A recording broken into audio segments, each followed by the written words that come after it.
Hi, Mystery Recapped here. Today, I'm going to explain a sci-fi comedy movie called The One. Spoilers ahead. Watch out and take care. In the not-so-distant future, human society has been divided into two parts, one which is inhabited by the rich and the other one by the poor. The rich people, who live a lavish and comfortable lifestyle, stay above the line, whereas the not-so-fortunate and working-class people live on the other side of it. The line is a real barrier that was created by the government to separate the two sets of people. At the start of the movie, we are shown an aerial shot of the society that has been divided into two parts. On the left side, we have a futuristic-looking city, whereas the right side represents a dilapidated and crowded area where people struggle to put food on their table every day. After this, we are shown the line, which acts as a border between the two parts. Like any other international border, the line is heavily guarded with armed personnel and strict security. If one passes the security checks, they are free to roam around on the other side of the border. A man named Stu is then seen crossing the line and moving to the city area, where he uses his AI device to know about the time. After getting to know that he's late, he starts running and soon reaches a fancy restaurant. There, a couple is complaining about how the other side of the line is scary and unsafe to live in.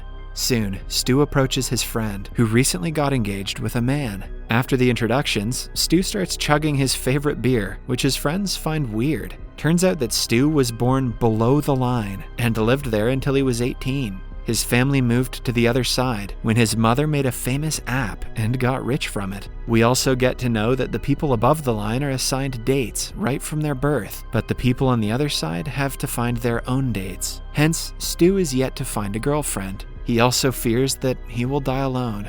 Join the club, Stu. As the group is talking, they are approached by a stranger who confirms that he was eavesdropping on their conversation. He then mentions a dating site called The One That's the One, which guarantees to find the perfect match for someone. In fact, he met his wife through the same site and has been living happily ever since. After this, the strange man opens his tablet and starts showing the company's advertisement. In the ad, a man gives a brief introduction about the company. He says that at Najari Labs, Dr. Najari uses a combination of specifically picked questions and DNA tests to provide the perfect partner, aka the one that's the one, for an interested candidate.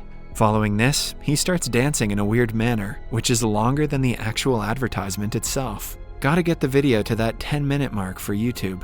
In the next scene, Stu is at Najari Labs, where he is staring at the same creepy dance on the screen. Just then, he is approached by that same man, but when asked about the commercial, he responds that he has no idea of it. This confuses Stu, but he decides to ignore it. After this, Stu is taken inside the lab, where he is hooked onto some wires and prepped for interrogation. The man then explains the whole procedure. He mentions that he will ask Stu some questions, while the device will extract and scan his DNA. The results of the two tests will provide the information to determine the one that's the one for Stu. Although nervous, Stu agrees, and the procedure starts. For the first question, the man asks Stu his favorite number, but Stu takes 3 attempts to finalize his answer. Hearing this, the man warns Stu that he must give honest answers so that the perfect match can be found for him. If Stu is a furry, now's the time to speak up.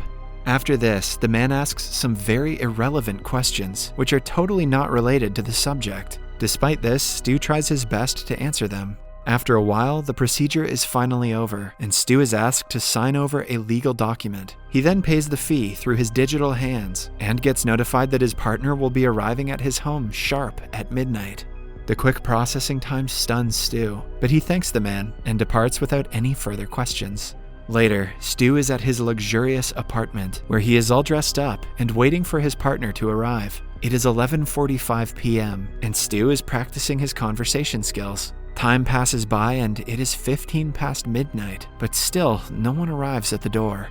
This frustrates Stu, so he opens his jacket and drops to the couch. As he is contemplating his decision, a sudden ring is heard at the door. Stu gets delighted and immediately goes to welcome his guest, but to his dismay, it turns out to be an elderly man. The man introduces himself as Burt and walks inside, but Stu is still confused about his arrival. When asked about why he's here, Burt reveals that he was sent as the one that's the one. Stu becomes enraged and complains that there has been a mix-up, and Burt agrees to this. Since both of them claim to be straight, they become certain about the fault and plan on getting a refund. Stu then breaks down and starts explaining his pitiful life on how he can never get a life partner. Hearing this, Burt consoles him, and the two start talking about their life below the line.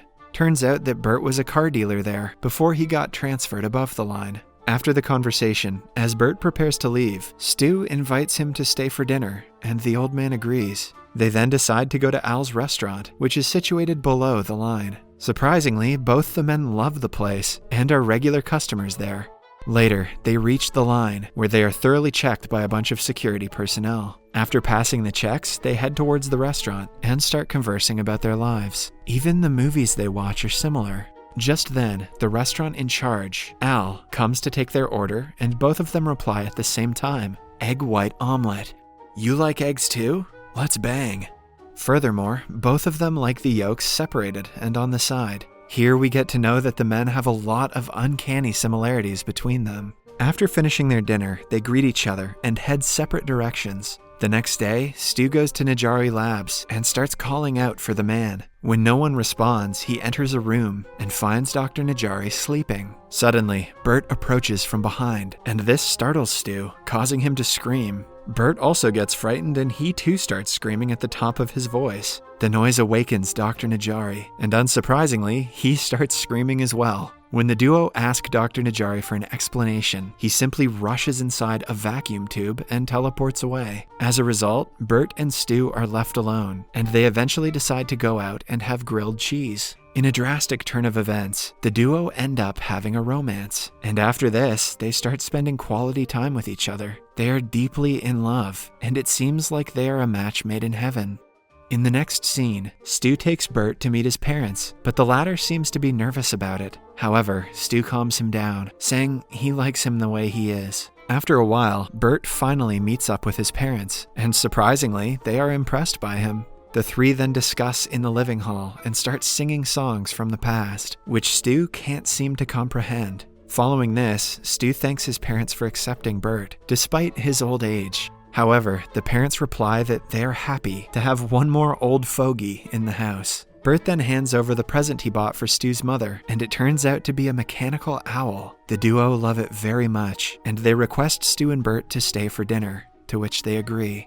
Now it's time for Stu to meet up with Burt's family, which consists of his 2 children. Stu is nervous about the meeting, but Burt assures him that it will be less daunting than meeting his parents. Soon, they enter the house, and Stu is approached by Burt's children, Plisa and Bouge. Plisa is excited about meeting Stu, and she even compliments his good looks. However, Bouge declines Stu's handshake and storms to the backyard. "First my dad named me Bouge, now this?" Seeing this, Stu decides to confront Bouge and talk about his problem. In the backyard, Stu introduces himself as Bouge rides up on a small pony. Stu tries his best to strike up a conversation, but Bouge seems uninterested in it. Hence, he picks up a safe ball and asks Bouge to play with him. The latter hesitates at first, but after a lot of convincing, he agrees. While they are playing, Bouge starts opening up about his past and how he misses his deceased mother. Hearing this, Stu comes up with a motivational speech and eventually manages to win Bouge over. In this way, both Stu and Burt's families support the relationship. 6 months pass by, and the couple are now married and living together in the same house. One night, when the couple is going on with their daily lives, someone suddenly rings their doorbell. After opening the door, the same guy from the One That's the One commercial comes inside. However, he claims that he is a different person and only a technician for Najari Labs. The man then claims that he doesn't normally go house to house, but in this instance, something special has occurred. He then reveals that when Dr. Najari tallied the duo's data into his machine, he made a mistake. As a result, he declares that Burt and Stu are not each other's One That's the One. He then shows Stu's match, which turns out to be a beautiful girl, and also Burt's match, which surprisingly is Al from Al's Diner. When the couple try to dispute his claim, saying that they are married now, Dr. Najari suddenly approaches from behind and says that science cannot be disputed.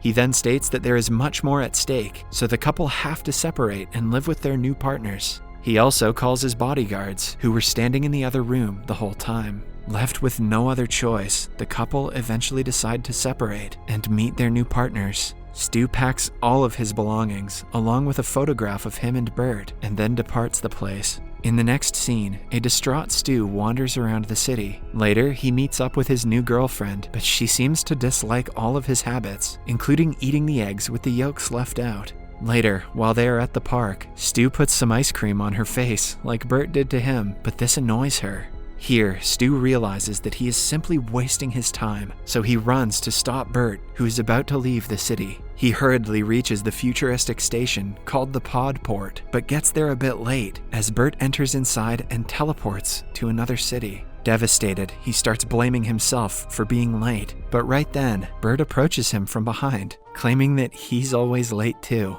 Turns out that the other man who left in the pod was not Burt after all. The two then embrace each other and decide on living below the line as a couple. In the last scene, it is revealed that the strange man from the One That's the One commercial and the technician from Najari Labs are indeed two separate people.